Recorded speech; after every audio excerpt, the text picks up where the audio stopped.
Hello students, कैसे हो आप सब। आज दे आए आज अपना कॉर्पोरेट अकाउंटिंग का पेपर। अब बेटा पूरा पूरा फोकस करना है आपको कंपनी लॉ के ऊपर, बिकॉज इस पर्टिकुलर एग्जाम के लिए पहली बात तो आपके पास टाइम कम है। दूसरी बात, इस कम टाइम के अंदर आपको ऐसी प्रैक्टिस करनी है जिसकी वजह से आप अपना बेस्ट स्कोर कर पाओ। ये वीडियो के अंदर मैं बीकॉम प्रोग्राम, बीकॉम ऑनर्स दोनों स्टूडेंट्स की बात करूंगी और मैं सीधा टॉपिक पे आती हूँ। कौन कौन सी चीजें हम इस वीडियो में डिस्कस करने वाले हैं, आपके कौन से टॉपिक डिलीटेड है जो आपको नहीं करके जाने, क्या आपकी ड्यू की गाइडलाइंस में लिखा है, पेपर का पैटर्न कैसे रहने वाला है, और इसके साथ साथ मैं आपको इस वीडियो के अंदर बहुत इंपॉर्टेंट चीज बताऊंगी कि आपकी इंपॉर्टेंट क्वेश्चन लिस्ट जो है वो कब आने वाली है और कैसे आने वाली है। उसके अलावा और क्या क्या वीडियोस आपके लिए आने वाली है जिसकी वजह से आपकी जो प्रिपरेशन है वो बहुत ज्यादा बूस्टअप हो जाएगी। कौन कौन सी चीजें और एडिशनली वीडियोस आपके लिए आने वाली है जिसकी वजह से आपकी प्रिपरेशन जो होगी वो और ज्यादा टॉप नॉच हो जाएगी। ये वीडियो बेटा रेलेवेंट है जून 22 एग्जामिनेशन के लिए दिल्ली यूनिवर्सिटी के स्टूडेंट्स के लिए। चलो मैं डायरेक्ट टॉपिक पे आती हूँ। सबसे पहली चीज ये समझो, कंपनी लॉ के अंदर आपकी दो पॉलिसी थी, सीबीसीएस और एनईपी। ये वो टॉपिक है जो आपके डिलीटेड है। ये सारे के सारे टॉपिक मैंने यूनिट वाइज दे रखे, ये सारे टॉपिक डिलीटेड है। बट इन डिलीटेड में से कौन से टॉपिक जो आपको करके जाने हैं, एक सेल्फ रीडिंग लगा के जानी है,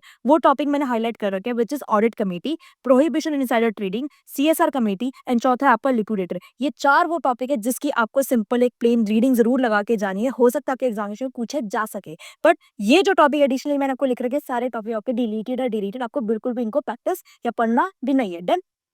अब आ जाओ, आपकी गाइडलाइंस क्या कहती है। बीकॉम प्रोग्राम, बीकॉम ऑनर्स दोनों स्टूडेंट्स के लिए आपकी गाइडलाइंस क्लियर क्लियर कहती है कि हम हर यूनिट में से 18 मार्क्स की कवरेज करके चलेंगे। चाहे यूनिट 1 हो, 2 हो, 3 हो, 4 हो, 5 हो, हमें कोई मतलब नहीं है, कोई एक बायसनेस नहीं है। हम हर यूनिट में से 18 मार्क्स की कवरेज करके चलेंगे और 18 मार्क्स का ही आपकी हर यूनिट कवर करती है।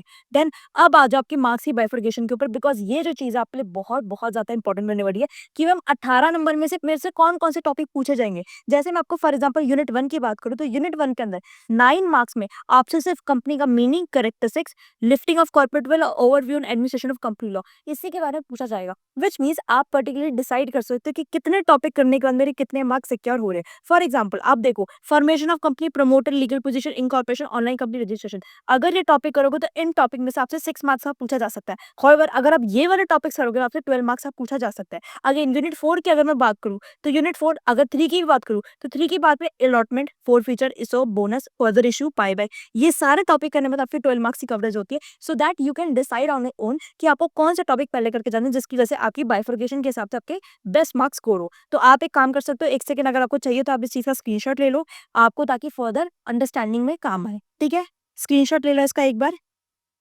स्क्रीनशॉट ले लो। ठीक है, तो होपफुली आपको समझ में आ गया होगा। अब बेटा मैं बात करती हूँ बीकॉम प्रोग्राम की। बीकॉम ऑनर के स्टूडेंट्स एक बार पेशेंस रखो, आगे के बारे में बात करेंगे कि आपका कैसा एग्जामिनेशन आने वाला है, क्या पेपर पैटर्न होगा। पहले बीकॉम प्रोग्राम की बात कर लेते हैं। देखो बेटा, आपके जितने पेपर है उसके अंदर ये एनालाइज किया गया है कि यूनिट 1, 2, 3, 4, 5 कोई भी यूनिट हो उसके अंदर जो आपको चॉइस मिलेगी वो उसी यूनिट में से मिलेगी। विच मीन्स यूनिट 1 का अगर क्वेश्चन है तो यूनिट 1 के ही ऑप्शन में उसको मिलेगा दूसरा क्वेश्चन। यूनिट 2 का है तो उसकी चॉइस यूनिट 2 से ही आएगी, 3 का है तो 3 से ही चॉइस आएगी। तो जिसकी वजह से आपको एक बहुत इंपॉर्टेंट टिप जो मैं देना चाहती हूँ वो क्या है कि अगर आपको कोई पर्टिकुलर टॉपिक नहीं आता तो उस पर ज्यादा फोकस मत करो। आप हर यूनिट में से 1 से 2 टॉपिक चाहो जो आपको बहुत मुश्किल लगता है, आपसे लर्न ही नहीं हो पाता, आपको समझ में नहीं आते, वो छोड़ के जा सकते हो। बिकॉज अल्टीमेटली आपको जो चॉइस मिलेगी वो उसी यूनिट में से मिलेगी। तो आप वो दूसरे वाला, गलती से अगर टॉपिक आ भी गया तो आप दूसरे वाला अटेम्प्ट करके आ सकते हो। विच मीन्स मेरी टिप क्या कहती है कि एक आधा टॉपिक आप छोड़ जाओगे तो भी कोई दिक्कत नहीं है, कोई भी परेशानी नहीं होगी। बट एक आधे का मतलब ये नहीं है कि आप काफी सारे टॉपिक छोड़ छोड़ के जा रहे हो। ऐसा नहीं होगा, 2-3 टॉपिक छोड़ के जा सकते हो। फॉर एग्जाम्पल अगर मैं आपको समझाऊं कि आपको आपको ये अलॉटमेंट, फोर फीचर, इस सब समझ में नहीं आ रहा तो आप ये पर्टिकुलर टॉपिक छोड़ के चले जाओगे, आपकी कोई दिक्कत नहीं होगी। आप बीकॉम प्रोग्राम के स्टूडेंट्स ऑप्शन के अंदर जो आपको टॉपिक आएगा उसको अटेम्प्ट कर सकते हो, वो क्वेश्चन आप आसानी से अटेम्प्ट कर लोगे। तो आई होप बीकॉम प्रोग्राम के स्टूडेंट्स के लिए क्लियर है। अब किस टाइप के क्वेश्चंस आएंगे उसको ध्यान से समझना बीकॉम प्रोग्राम के लिए। ऑनर्स वाले स्टूडेंट्स 2 मिनट का वेट रखो, आपके में बात करेंगे। सबसे पहली चीज डायरेक्ट क्वेश्चन आएगा, स्टेटमेंट बेस्ड क्वेश्चन आएगा,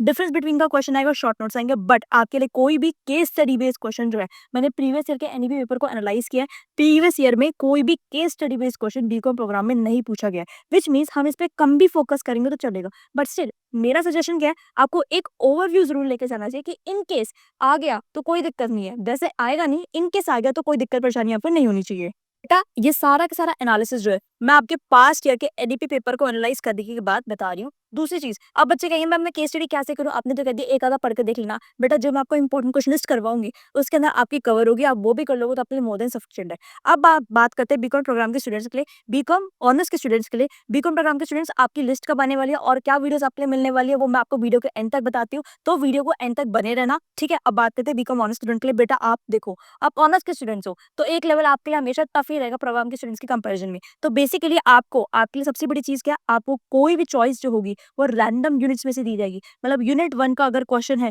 तो यूनिट 4 का ऑप्शन में आपका और क्वेश्चन दूसरा दे सकते हैं। तो आप डिफाइन ही नहीं कर सकते। आप ही पेपर के अंदर क्या करते हैं, किसी भी यूनिट से कोई भी क्वेश्चन डाल देते हैं, तो आपको कोई भी ऐसा चॉइस जो होती है, वो रैंडम यूनिट से मिलती है, उस सेम यूनिट से नहीं मिलती। दूसरा, कैसे-कैसे क्वेश्चन आते हैं, direct question, statement based question, difference between short notes, और आपका लेवल थोड़ा अप है, तो आपके लिए केस स्टडी बेस्ड क्वेश्चन भी आते हैं। आपका लेवल अप है, तो आपके लिए केस स्टडी बेस्ड थोड़ा-सा ट्रिकियर साइड में ज़रूर आते हैं, ठीक है? अब बेटा सबसे पहली चीज़ आपको क्या करनी है, आपको फटाफट से इस कम्युनिटी को जॉइन करना है। ये सेमेस्टर 2 की May 25 एग्जामिनेशन की 5th कम्युनिटी है। जो बच्चे ऑलरेडी जॉइन्ड है 4th कम्युनिटी में, 3rd में, 2nd में, 1st में, उनको फिर से रीजॉइन करने की रिक्वायरमेंट नहीं है। ये सिर्फ उन स्टूडेंट्स के लिए पर्टिकुलरली जो अभी भी किसी भी कम्युनिटी में जॉइन नहीं है, बिकॉज़ इस कम्युनिटी के अंदर आपको सारा स्टडी मटेरियल मिलने वाला है कंपनी और एचआरएम का, जो कि आपको बहुत ज़्यादा हेल्प करेगा एग्जामिनेशन में अच्छा स्कोर करने के लिए। अब बेटा एक चीज़, इंपॉर्टेंट क्वेश्चन लिस्ट कब आएगी? इंपॉर्टेंट क्वेश्चन लिस्ट आएगी 11,000 सब्सक्राइबर पे, बिकॉज़ मेरा यूट्यूब का एनालिटिक्स भी मुझे बताता है कि 70% जो व्यूअर्स होते हैं, वो सब्सक्राइब ही नहीं करते चैनल को। बेटा किसी ने भी यूट्यूब के ऊपर आपको 5 घंटे की, 6 घंटे की मैराथन नहीं कराई थी कॉर्पोरेट अकाउंटिंग की,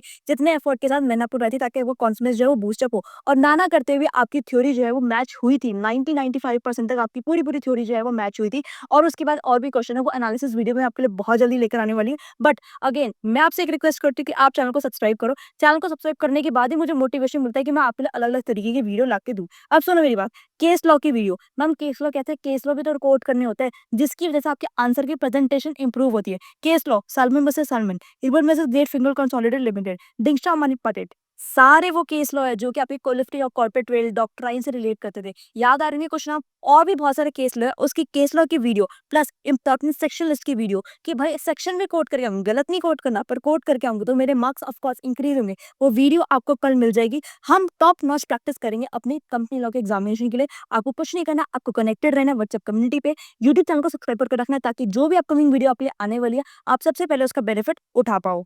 आपको कुछ भी नहीं करना, फटाफट से अभी के अभी चैनल को सब्सक्राइब करना है, अपने फ्रेंड्स को कम्युनिटी का लिंक शेयर कर देना है। एंड इंपॉर्टेंट चीज बताती हूँ कम्युनिटी में ज्वाइन होने की। कम्युनिटी में अगर आप ज्वाइन होते हो, तो मैं रेगुलर बेसिस पे अपने स्टूडेंट को वॉइस नोट के थ्रू समझाती रहती हूँ, उन्हें टिप्स देती रहती हूँ कि अब उन्हें उनकी क्या स्ट्रेटेजी फॉलो करनी चाहिए, जिसकी वजह से उनका काफी ज्यादा स्ट्रेस लेवल कम होता है, वो कॉन्फिडेंट फील करते हैं और उन्हें एक राइट डायरेक्शन मिलती है, एक बर्ड आई भी मिलता है कि मैम अब इस पॉइंट पर मुझे क्या स्ट्रेटेजी करनी चाहिए। तो मैं रेगुलर बेसिस पे उन पे वॉइस नोट डालती रहती हूँ, जिसकी वजह से उनको काफी ज्यादा हेल्प होती है। तो अगर आप कम्युनिटी का पार्ट हो, तो ऑफकोर्स आपने चीज फील करी होगी। बेटा ऑल द वेरी बेस्ट। अब अच्छे तरीके से हम कॉर्पोरेट अकाउंटिंग का भूल जाओ जो भी किया था, अब हम फोकस करेंगे अपने कंपनी लॉ के ऊपर और उसके टॉप नॉच प्रिपरेशन करेंगे।